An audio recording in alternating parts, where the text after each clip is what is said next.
El contexto del actual conflicto en el Tigray no puede disociarse de los crecientes nacionalismos que desde mi punto de vista en la última década hemos visto incrementarse en prácticamente todo el mundo, de España a los Estados Unidos, del Reino Unido a México, pasando por supuesto por la India, por Rusia, por China. No podemos separar a África del resto del mundo, es un error creo común entre gran parte de los analistas de la realidad internacional, particularmente quizá en América Latina. Concebimos a África como ese todo, como esa idea quizá muy abstracta y desafortunadamente muy distante, a la que no nos atrevemos, quizá por ignorancia, quizá por desidia, a analizar más detenidamente. Y África, en este sentido, y Etiopía en particular, no está exenta de movimientos ideológicos que en la última década, como decía hace unos momentos, han impactado a diferentes regímenes políticos en el mundo. Entonces, el conflicto en el Tigray, este conflicto que inicia grosso modo en noviembre del 2020, que está entrando ya prácticamente a su primer año y que ha arrojado pues, prácticamente 2 millones de personas que han debido dejar sus hogares, de desplazados internos y de refugiados, que ha puesto al filo de la hambruna a prácticamente 350,000 personas, de acuerdo con los datos más recientes de Naciones Unidas. Es un conflicto cuyo contexto debe entenderse dentro de este creciente ola de nacionalismos que conciben de una manera equivocada, desde mi punto de vista, lo que es la identidad nacional.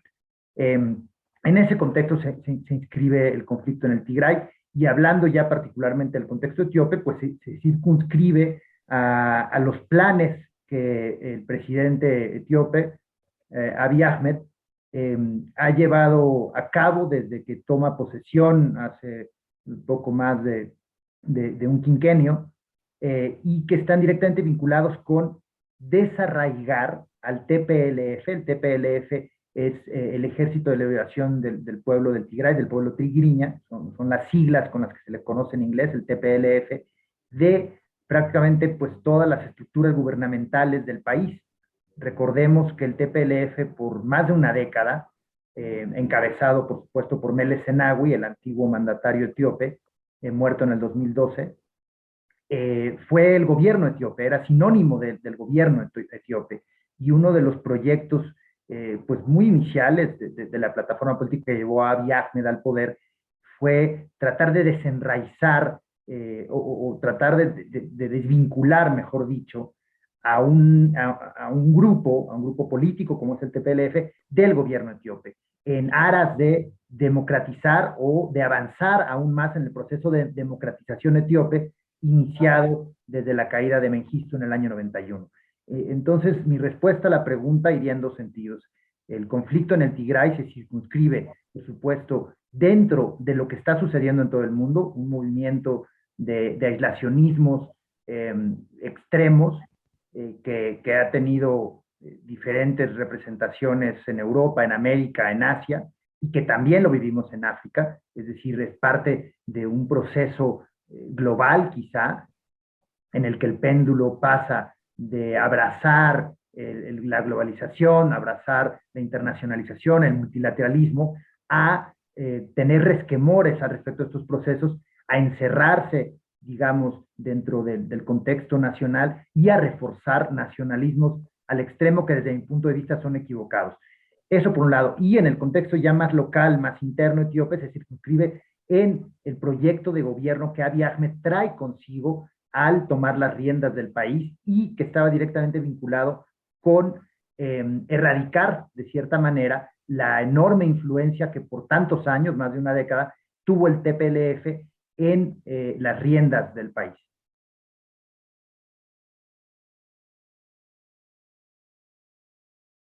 Tiene implicaciones para el continente entero. No podemos en este sentido olvidar que Etiopía, en particular su capital, Addis Abeba, es sede del organismo regional más importante en África, la Organización de Estados Africanos, en un momento que posteriormente cambia su nombre a Unión Africana. La Unión Africana tiene su sede en Addis Abeba y es el punto del cual nace prácticamente la diplomacia del continente interregional y también hacia el exterior. Por ello es que un conflicto de las magnitudes que vemos hoy en el Tigray, de nuevo un conflicto que está entrando en su 10º mes y que ha generado pues tantas víctimas directas y colaterales, es un conflicto que involucra al continente entero y que puede tener ramificaciones para el continente entero, en este entendido de que Addis Abeba es la capital política de África. En el contexto regional, es decir, en el Cuerno de África, pues tiene muchísimas más y son clarísimas. Hace apenas me parece, un par de días o un día anunciaba el Departamento de Estado americano nuevas sanciones, en este caso contra representantes del gobierno eritreo, dado que hay informes del Pentágono, algunos de ellos corroborados por diferentes agencias noticiosas como Reuters, y al menos no desmentidos por Naciones Unidas, de que las tropas eritreas están reentrando al territorio de Etiopía, en particular a la región del Tigray. Recordemos que uno de los puntos más contenciosos de este conflicto ha sido el involucramiento directo de efectivos del ejército etíope. Por muchos meses, por semanas enteras, una realidad negada por Addis Abeba, hasta que la presión internacional obligó a Abiy Ahmed, al gobierno de Abiy Ahmed, a reconocer que sí había efectivos eritreos operando en el Tigray, a muchos de los cuales, por cierto, los informes más detallados al respecto de las diferentes acciones de guerra, muchas de ellas clasificadas como crímenes de guerra, que se han llevado a cabo, sobre todo en los meses iniciales, hablemos de noviembre a febrero, fueron llevadas a cabo de acuerdo con testigos presenciales por parte de efectivos del ejército eritreo. Entonces, el involucramiento de Eritrea, no solo a nivel, digamos, diálogo de alto nivel con Addis Abeba, sino in situ, en terreno, en el campo, ha regresado con creces después de que en mayo, a finales de mayo y junio, el mismo Addis Abeba confirmara que ya no había efectivos del ejército etíope en el Tigray, de nuevo, obligada por las presiones internacionales encabezadas por Estados Unidos y la Unión Europea y las mismas Naciones Unidas. Hoy, de acuerdo con esta información que es la más reciente, regresa a ser un contencioso en este complicado escenario del Tigray. En ese tenor es que a nivel regional quizá, mucho más que a nivel todo continente, en el Cuerno de África tendrá muchas implicaciones. ¿Por qué? Porque recalibrará hacia un futuro en mediano plazo y largo plazo la relación entre Eritrea y Etiopía, dos de los vecinos más conflictivos que tenemos en el continente. Recordemos que Eritrea apenas se independiza en el año 93, prácticamente al independizarse después de una guerra de guerrillas de muchos años con el gobierno central etíope, se independiza de Etiopía, empieza prácticamente una guerra entre los dos países que dura pues más de 2 décadas y que no se resuelve sino hasta al actual gobierno de Abiy Ahmed, es que realmente se firman de una manera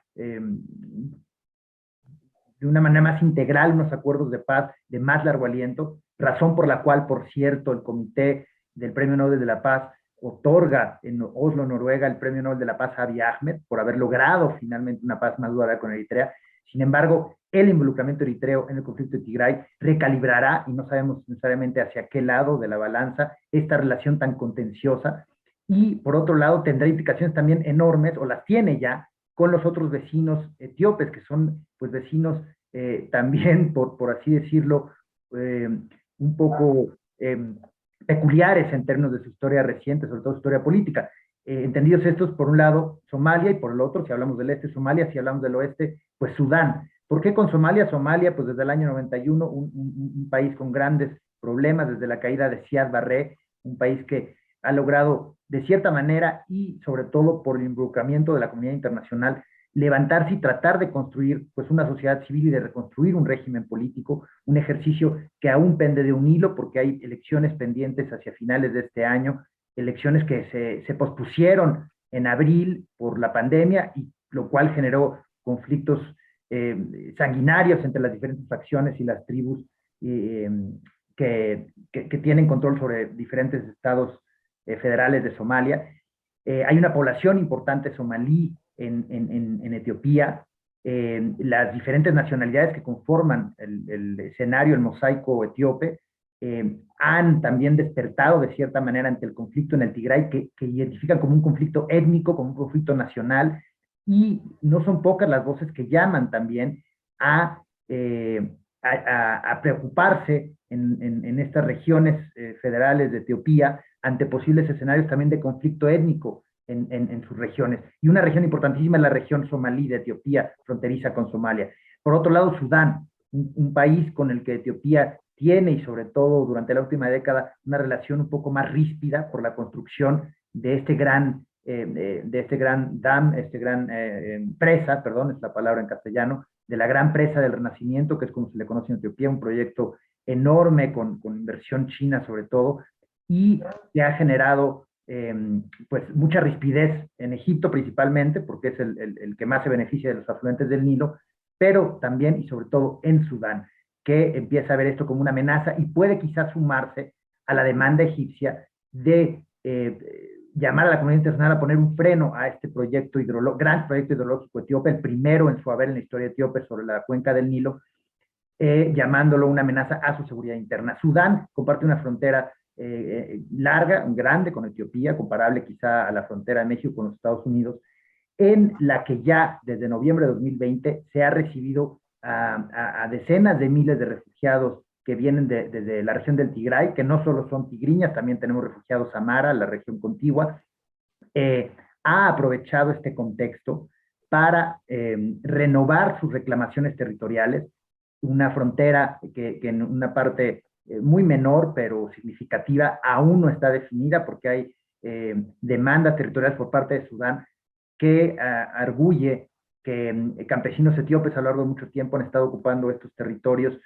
que realmente corresponden a Sudán. Es decir, el conflicto en Tigray tendrá y tiene ya consecuencias con sus dos vecinos al este y al oeste, con Somalia y con Sudán, más allá, por supuesto, de Eritrea, el vecino hacia el norte, y podría llevar a una desestabilización regional que definitivamente a nadie gustaría ver y a nadie convendría.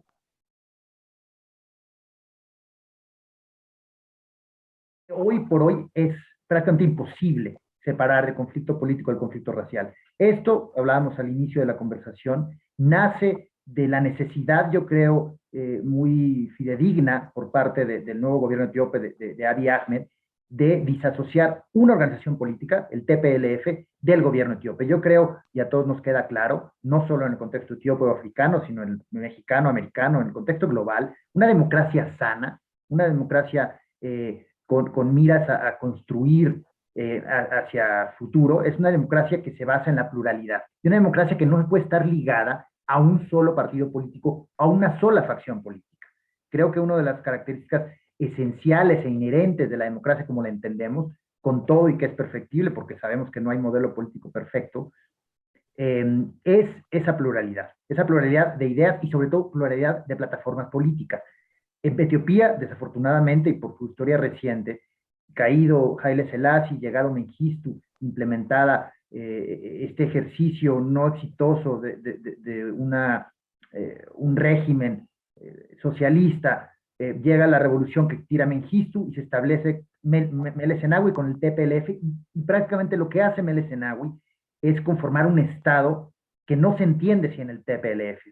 Etiopía se vuelve sinónimo del TPLF. Y esto, desde mi punto de vista, es algo que va en detrimento de la evolución democrática etíope. Cuando llega Abiy Ahmed a la muerte de Meles Zenawi, esta inquietud, creo, como decía hace unos momentos, válida, se traduce inmediatamente por ciertas partes en el conflicto, como una afronta racial, como una afronta étnica. He aquí el principal problema, porque aquí nace lo que hoy ya no puede disasociarse. Lo que era una estrategia política se convierte en una discusión sobre nacionalidad, sobre raza. Y esa discusión sobre nacionalidad, sobre etnia y sobre raza, prácticamente de forma inmediata también se traduce en un conflicto en el que,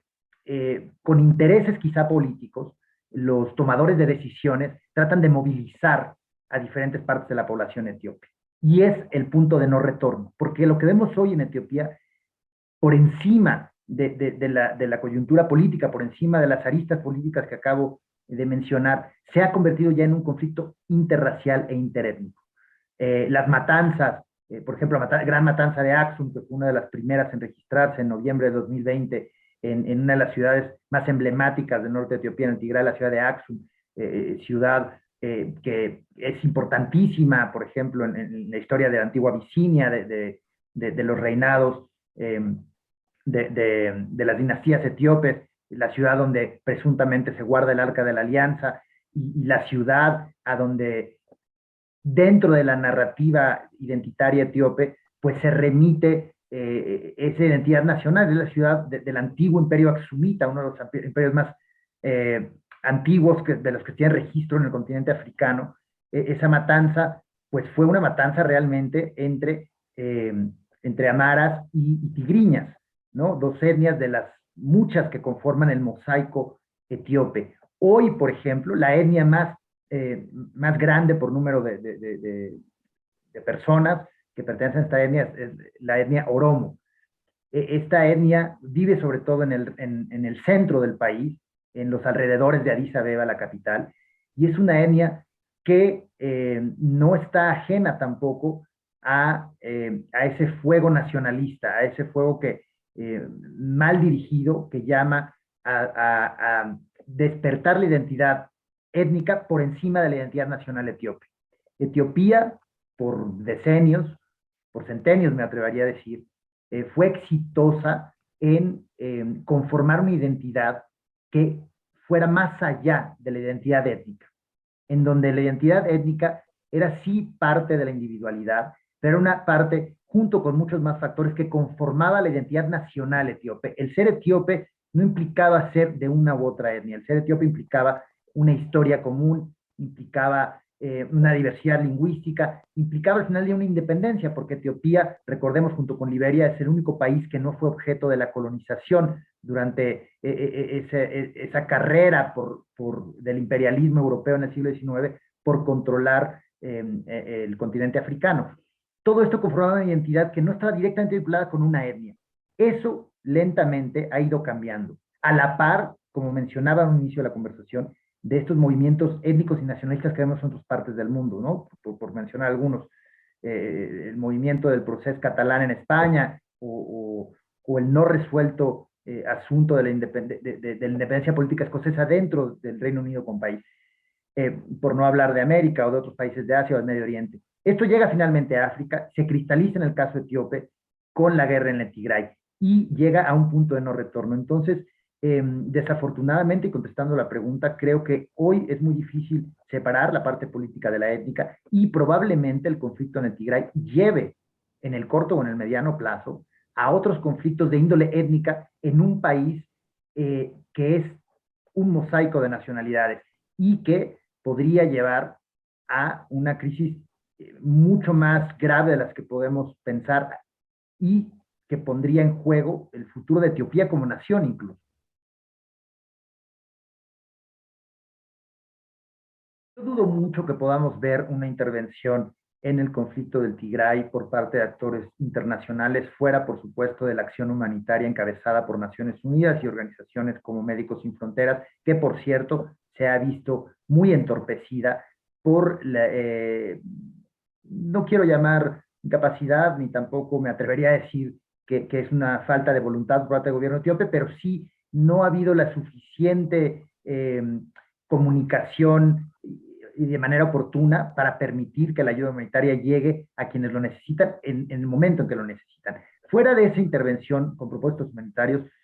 dudo mucho que observemos cualquier otro tipo de intervención. ¿Por qué? Uno, porque Etiopía sigue siendo un referente. Etiopía sigue siendo la sede, y en particular Addis Abeba, de la Unión Africana. Etiopía es líder en términos de diplomacia africana, lo mencionábamos al inicio. Etiopía tiene un standing, tiene una posición, tiene una imagen y tiene un pedigrí, tiene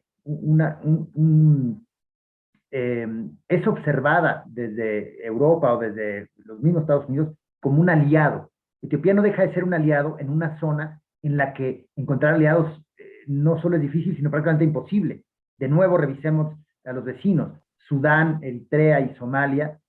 son tres países que prácticamente no tienen relación con Europa, con Estados Unidos, o tienen una interlocución muy superficial. Una región del mundo fundamental. ¿Por qué? Porque recordemos que a escasos kilómetros de Addis Abeba está el canal, bueno, está el Mar Rojo, que es la vía que nos lleva al canal de Suez, ¿no? Todos recordamos esas imágenes terribles de cuando encalla este barco taiwanés, me parece, o de bandera taiwanesa, en la entrada sur del Canal de Suez y colapsa por espacio de días, incluso un par de semanas, el comercio marítimo internacional. La piratería en el mar de Somalia ha sido un dolor de cabeza por años para las grandes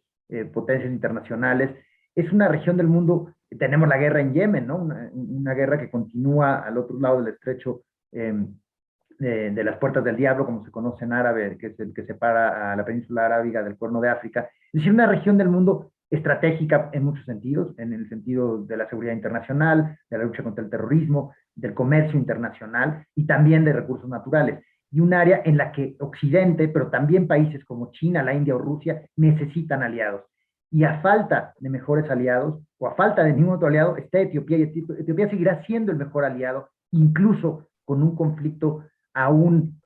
más enconado en el Tigray. Por eso es que una intervención entendida esta como, por ejemplo, los cascos azules de la Unión Africana o los mismos cascos azules de Naciones Unidas, una intervención directa de cualquier otro país sería impensable, dado el peso de Etiopía y dado que Etiopía sigue y seguirá siendo el mejor aliado en la región, inclusive bajo circunstancias tan lamentables como es la actual guerra en el Tigray.